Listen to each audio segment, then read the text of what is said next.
Well, hello, welcome to Mr. Valensik's Kitchen, which is also serving as my home laboratory while their schools are closed. Today I'm going to undertake another one of the 4th grade remote learning activities for science. This one was entitled, Can You Make Popcorn Dance? You can see that I have some materials here in front of me. I have a jar with just 1 cup of plain tap water in it. I have my measuring cup with 1 cup of white vinegar. I have 1 teaspoon of regular baking powder and about an eighth of a cup of unpopped popcorn kernels. And as I look at my directions here, it tells me that I need to keep my jar in a pan in order to catch any of the spillage from the chemical reaction that is going to take place. So as I look then, following my directions, after I take my jar with the 1 cup of water, it tells me that I need to put 1 teaspoon of baking soda in the jar, and I need to stir to mix thoroughly. So I'm going to use my stirrer here. We're just going to mix it to try to get that vinegar dissolved. I don't want to see any white chunks. Just going to give it some stirs. Try to keep my face away from it because we definitely don't want anything to get up in the face. But I can look there and see that it's pretty well dissolved at this point. I'm going to glance down to check to make sure. And it tells me that I need to place the uncooked popcorn kernels in the jar.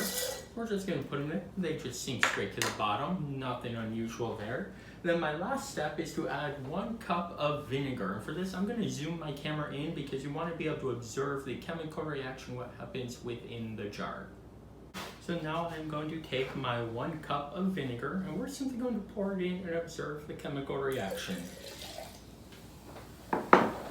See that there is some bubbling and fizzing over. Not too much fizzing over, but I'm glad that we have the jar here to capture anything that happens. And now we want to look to see, the question is, can we make our popcorn dance? And I'm looking right now, I noticed that it's on the top and now it's starting to move from the top. We had some of the kernels that dropped down to the bottom. And we still see we have lots of bubbles fizzing up from the combination of our baking soda and vinegar.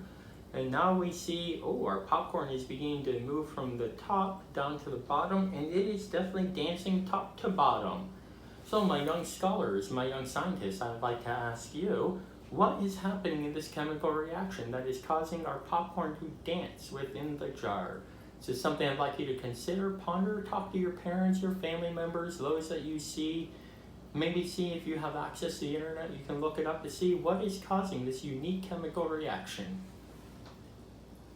Thank you again for joining me today as we undertook another science home learning activity. This one did come to us again courtesy of the Illinois Agriculture in the Classrooms, Illinois Ag in the Classrooms. We're grateful for their efforts to connect our science and our agriculture to what happens in our homes. You can go to their website to look up more information and learn more about popcorn, which is the official snack of the state of Illinois.